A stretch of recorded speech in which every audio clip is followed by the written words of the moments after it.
Quicksort es uno de los métodos de ordenamiento más rápidos y eficientes de todos los vistos hasta el momento, por lo que es muy importante saber cómo funciona y cómo se puede implementar en diversos lenguajes de programación.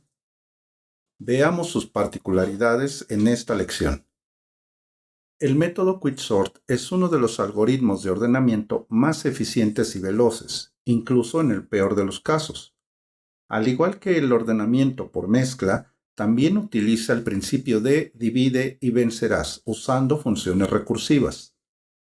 Es conocido también como el método de ordenamiento por partición. El método fue desarrollado en 1960 por Charles Anthony Ward. A pesar de ser un algoritmo con varias décadas de antigüedad, sigue siendo muy utilizado por su eficiencia. Este método requiere dos valores para empezar el ordenamiento: el índice derecho y el índice izquierdo. Así que al inicio se tomarán los valores del índice 0 y el último índice.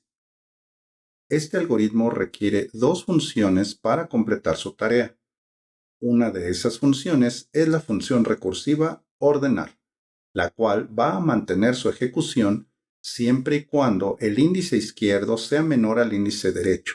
Si esta condición no se cumple, el proceso deberá terminar y el arreglo se asumirá como ordenado. La segunda función que contiene este método de ordenamiento se llama ordenar sección, misma que una vez terminada su tarea, regresará a la posición donde debe comenzar la siguiente llamada recursiva a la primera función ordenar. Si esta función devuelve un valor 0, significa que se han recorrido todos los elementos y que ya están ordenados. La función ordenar sección determina una posición inicial que se llamará pivote, misma que no cambiará durante ese ordenamiento. El valor del pivote puede ser la posición intermedia en el arreglo, la posición en el extremo derecho o la posición del extremo izquierdo. En caso de este ejemplo, se ha elegido el extremo derecho. Para comenzar el ordenamiento, se crea una variable que va a ir cambiando de valor durante el proceso y que va a determinar la posición del elemento que deberá intercambiarse si fuera el caso. Esta variable se llama elemento y su valor resultará de restar -1 al índice derecho, que en este caso vale 0. Por tanto, el valor inicial de la variable elemento será de -1. Asimismo, se requiere una variable llamada índice, la cual va a recorrer uno a uno los elementos desde la izquierda a la derecha, comenzando en el valor del índice derecho y terminando en la posición antes del pivote. Se comienzan a comparar los valores del índice actual con el pivote, evaluando si el elemento en la posición índice es menor al pivote.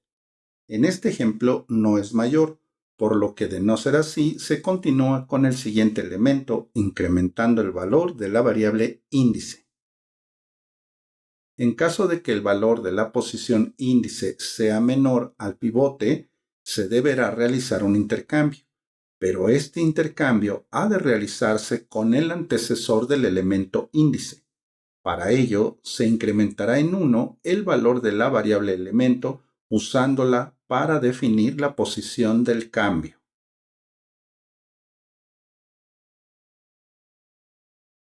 Se continúa evaluando el siguiente elemento en el arreglo y se aplica la misma regla. Si el valor en la posición índice es menor que el valor pivote, entonces deberá realizarse un intercambio con su antecesor, incrementando en 1 el valor de la variable elemento.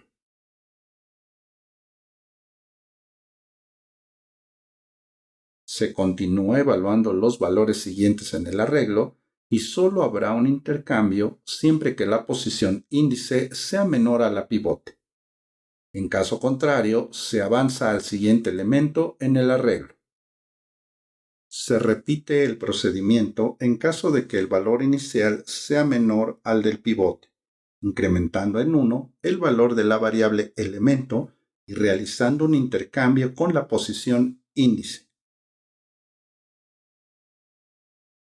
se continúa evaluando el resto de los elementos en el arreglo y si uno de estos elementos es menor al del pivote, se aplica el intercambio, incrementando el valor de la variable elemento en 1 y realizando el intercambio con la posición índice. Una vez que se han recorrido todas las posiciones anteriores al pivote, se debe realizar un intercambio entre el último elemento del arreglo y la posición elemento para dejar el valor pivote en la posición que le corresponde de acuerdo a sus antecesores. Una vez completado el recorrido, la función recursiva ordenar devolverá el último valor de la variable elemento.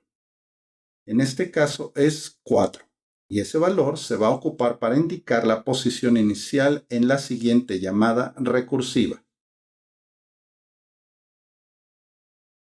Con el valor de 4, la función recursiva ordenar hará dos llamadas a sí misma calculando los nuevos índices derecho e izquierdo para cada iteración. En la primera llamada, los índices que se van a ocupar serán izquierdo igual a 0 y derecho igual a 3, ya que ese segmento aún no está ordenado. La segunda llamada recursiva de la función ordenar, los índices que se ocuparán son izquierdo igual a 5 y derecho igual a 6, que corresponden al segmento de la derecha que aún no ha sido ordenado. Nótese que la posición que coincide con el valor devuelto por la función ordenar indica que el índice 4 no se incluye en los segmentos a ordenar, puesto que ya queda ordenado en la posición correcta respecto a sus antecesores y predecesores. Es decir, que la mitad a la izquierda de la posición 4 falta por ordenar y que la mitad a la derecha después de la posición 4 también falta por ordenar. La llamada recursiva a la función ordenar va a definir en este nuevo segmento la última posición como la posición pivote, que en este caso será la posición 3. Nuevamente se definen las variables elemento e índice y se comienza a comparar los valores. Si el valor de la posición índice es menor al pivote, habrá un intercambio. En caso contrario, los elementos se quedarán en la misma posición y se continuará con el siguiente elemento. El procedimiento para comparar los elementos y realizar el intercambio es exactamente el mismo que se ocupó en la primera iteración de la función ordenar.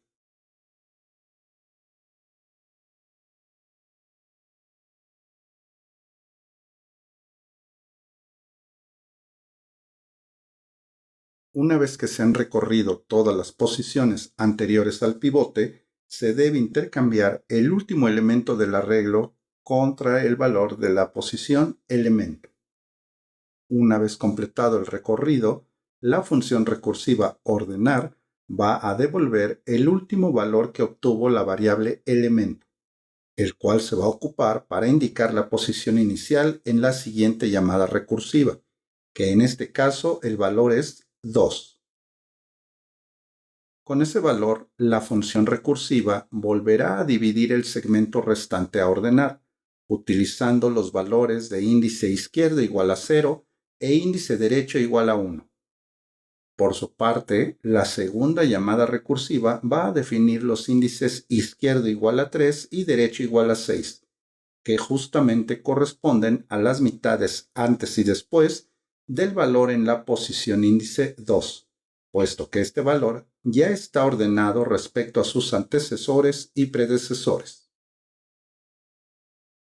En la llamada recursiva ordenar, se define como el valor pivote al que se encuentra en el índice derecho, que es la última posición del segmento a ordenar.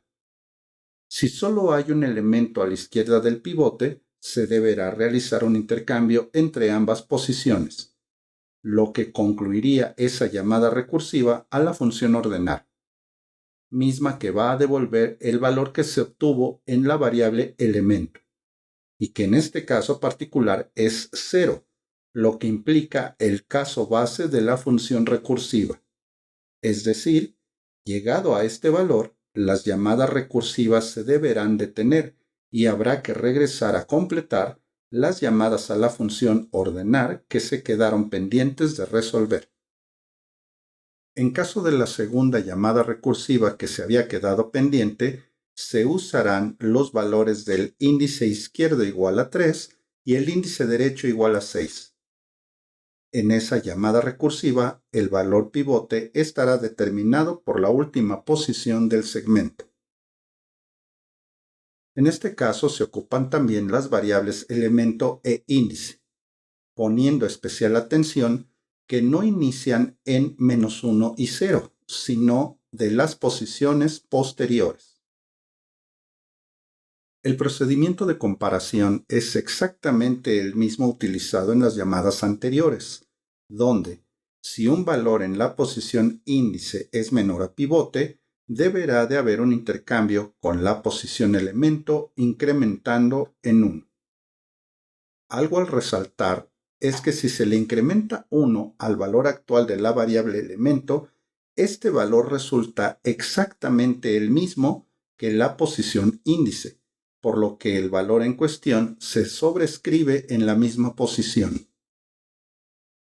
Este comportamiento solo se da cuando el arreglo está próximo a quedar ordenado, por lo que es perfectamente normal.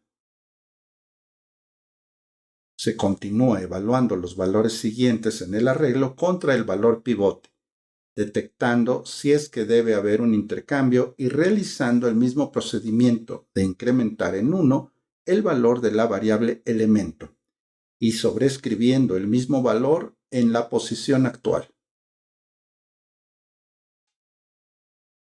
Del mismo modo, se continúa evaluando el resto de los elementos en el arreglo. Si el valor en la posición índice no es mayor a la posición pivote, no existe ningún intercambio. Si ya se recorrieron todos los elementos en el arreglo, falta realizar un intercambio entre el último elemento de ese segmento y el valor en la posición elemento. Llegado a este punto, el arreglo ha quedado ordenado, por lo que ya no hay necesidad de realizar más llamadas recursivas a la función ordenar.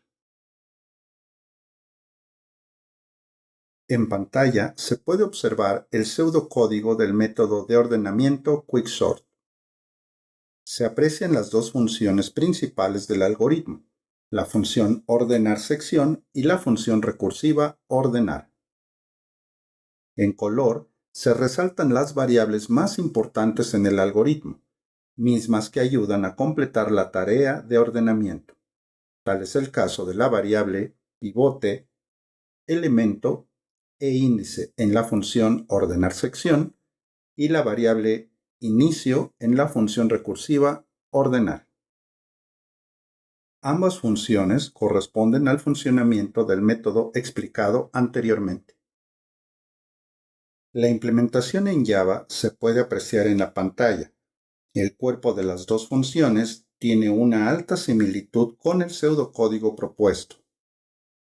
La llamada recursiva se puede ver en la función ordenar, misma que se llama 2 veces en cada iteración. También se puede apreciar la implementación de la función principal main, donde se crea el arreglo de prueba a ordenar. El resultado en consola queda como se muestra en los comentarios.